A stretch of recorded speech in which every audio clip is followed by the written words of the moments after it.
จังหน่อยกับพลจอกกินขากินก่อน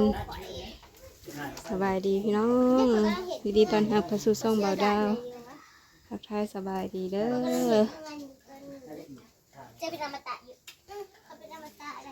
เบาดาวก็ซื้อน้ำมาลมจากหันสีเขียวกำลังย่างปลามีที่ย่อลงไปเลยไปใส่ทานอยู่ลุมใส่ทานอยู่ลุมพอดีถึงแดงหุ่นขลุ่ม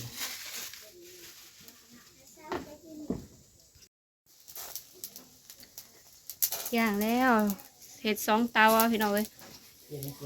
เตาใหญ่กับเตาน้อยไม่ใหญ่ย่างล่างตำแจ่วไปหน่อยยังพอมาห่อนมาดิปุ๊บมาห่อนตอนนี้กำลังย่างปลาไปหน่อยก็บ่ได้หลายดอกมีแต่ญาติพี่น้องอะไรนะครับเบาบอยเขาน้องสาวละแต่ว่าแม่มินี่ติดธุระพาลูกสาวไปอันนั้นมินี่ไปแข่งฟุตบอลมื้อนี้มินี่บ่ได้มาโทรหาบ่ได้มาแข่งฟุตบอลนักเรียนเตะตอนค่ำอีกประมาณ4 โมงผมเตะแข่งฟุตบอล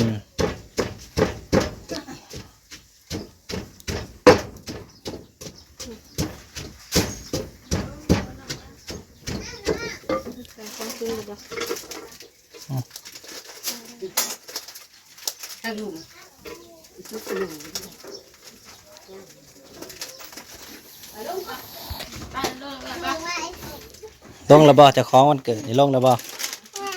จะคล้องเกิดสบายดีสบายดีสนุกถูกเร็ว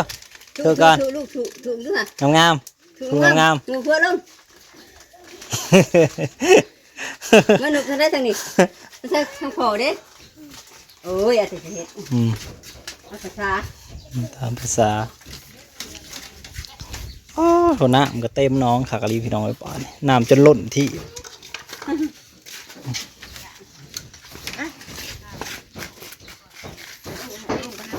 กินด้วยนะเขาอยากกินด้วยนะโมไปได้ยังปลาแม่ก่อนโมอยากไปอนุมัยโอ้ยบ่ยังแม่ไว้เห็นยัง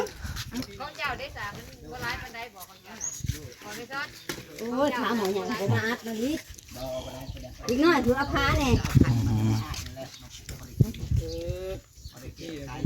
เขาลุงเนี่ยรับปลูกขึ้นได้ค่ายเยอะนะเอวน้องบัวเทพปากจอมเขามาเอาเดี๋ยวว่าเลยลุงจะจอบเจ้ากระจอกบอกเอาไปปากโอ้กับกินของของบันทิปาหน่อยได้เท่าไรหาสอบเลยไหลเป็นโลโลละ9ตัวละ20,000ห่วยสอบหนึ่งมันก็ได้หลายโลเติมด้วยทางได้น้ำได้แห้งมันก็ผิดลุง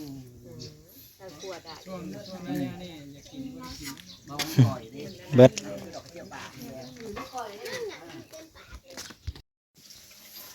น้ำจิ้มพี่น้องเลยแล้วพี่น้องน้ำจิ้มที่พ่อป่ะพ่ออยู่ว่าน้ำจิ้มเพิ่มมากอีกบ่เนี่ยเดี๋ยวสดไปสดมามันพอตัวปลาเขาก็ลายโลเติบได้หา6 โล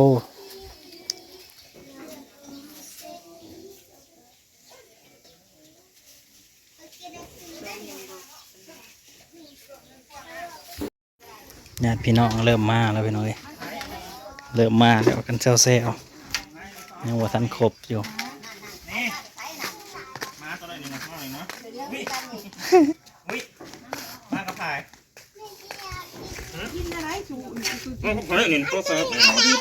กินนี่อย่างได้ยังอันนี้นะอะไรเนี่ยอันนี้มันเบิดอะไรได้เนี่ยไปซื้อมาใส่มาสูจ้าแค่กันไปตัดผมมันเด้ชื่อบ้านเจ้าแล้วก็สันหาแนวมาขายนิดหน่อยมันสันหาแนวกินแล้วเบิดแล้วไปตัดผมกับสีได้ตัดกับเบิดเป็นเท่าใดเห็ดนกเขาเบิดแล้วนะไปในจอดรถใหญ่มาจอดไว้ข้างหน้าไปแต่พอเนี่ยสิบตัดไป เนื้อมาเล่นพี่เนื้อสบายดีเนื้อมาเล่นน้ำน้องพี่เอาไปอันเนื้อกินไว้ด้วยไก่น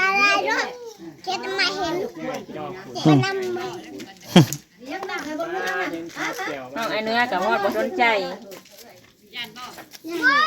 เอาลูกนะ ซูมเห็นนอตตันตีกันหัวเนาะ เขื่อนบิน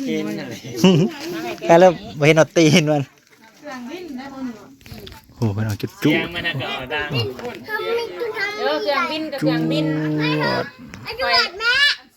จะรู้ว่าประคำน่ะเป็นคนลาวจะรู้ว่าไอ้กอนน่ะเป็นคนไทยเครื่องบิน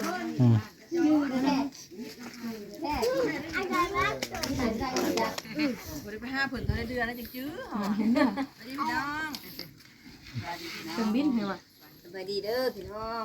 เครื่องบิน ยายสอนคือสีอุดมสมบูรณ์เนาะ ค่ะ สร้างยายสอน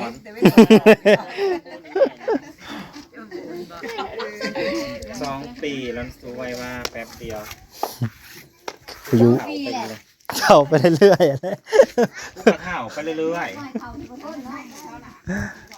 ถ้าเกิดมา2 ปีเลยคือเด็กน้อยแล้วคือไก่น้อยก้อนน้อยกับ2 ปีปลายจะ3 ปีเลย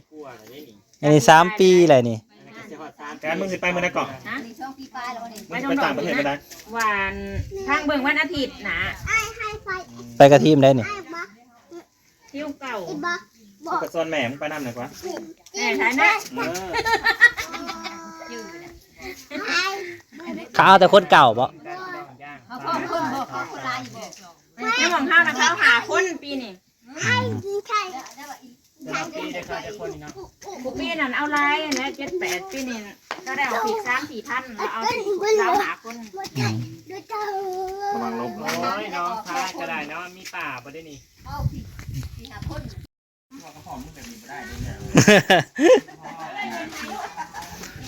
เซลอยู่ให้ดังเลยเสียงเซลอยู่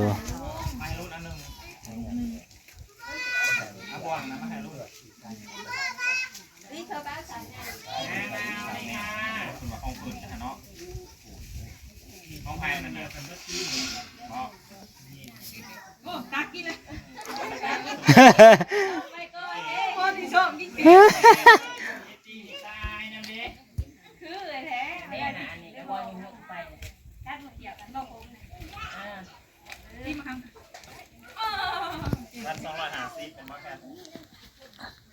แม่กับไปกับครัวแม่กับไปกับครัว250ได้ไหมเอ้ย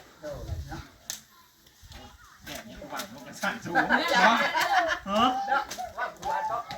ามันกินดูดิ ฮ่าจะเสิร์ฟหน้ามัน เป็นแม่ซ่า เอาจิโน่พันบอเซิร์ฟจิโน่แม่พวกก็ได้ก็ได้แต่อีเนี่ย แม่พี่ชอบมือจับไปกันจบ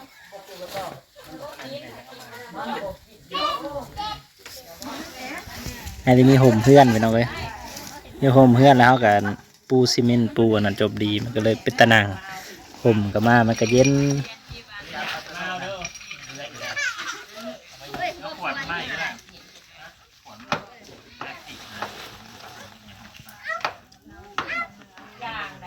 รสชาติเปลี่ยนไปเนาะของเรานะ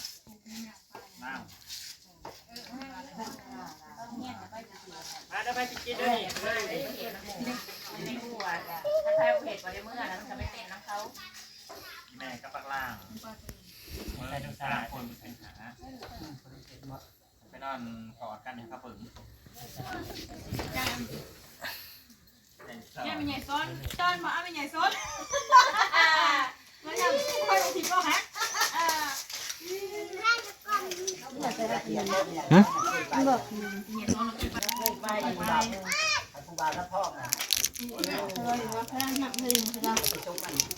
กิโล อย่าพาน้องไปมาลูกมา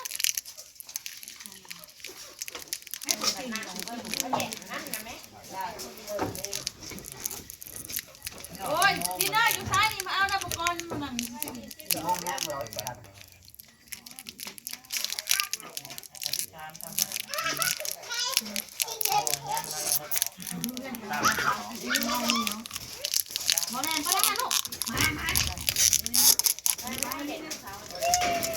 รางวัลที่หนึ่งเลยเรียน ว่าจะออกแล้วนี่ เอาไปคนละตัว เอาไว้ให้ยาผมไปแก้วฟังเสียง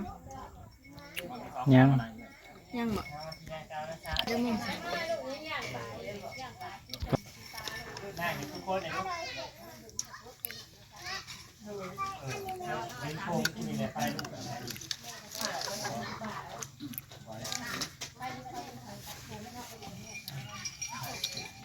มา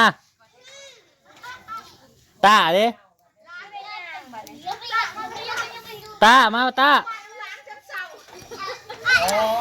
อ้ยคนที่มา ว่าสิมาฮักกะแหว่เอาแหละเข้ามาผู้เดียวจัดเศร้าขึ้นก่อนขึ้นพ่อขึ้นนะคือเราจะพังตั้งจัดเศร้าพี่น้องเลย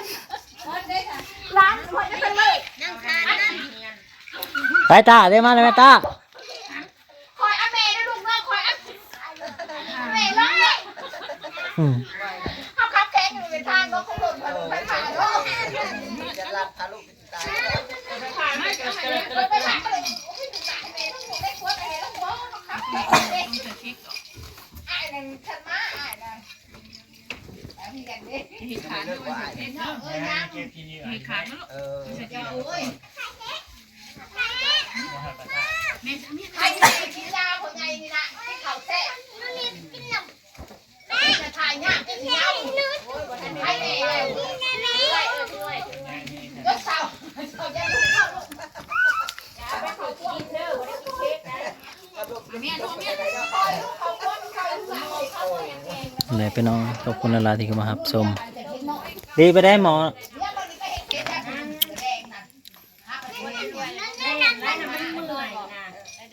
เดี๋ยว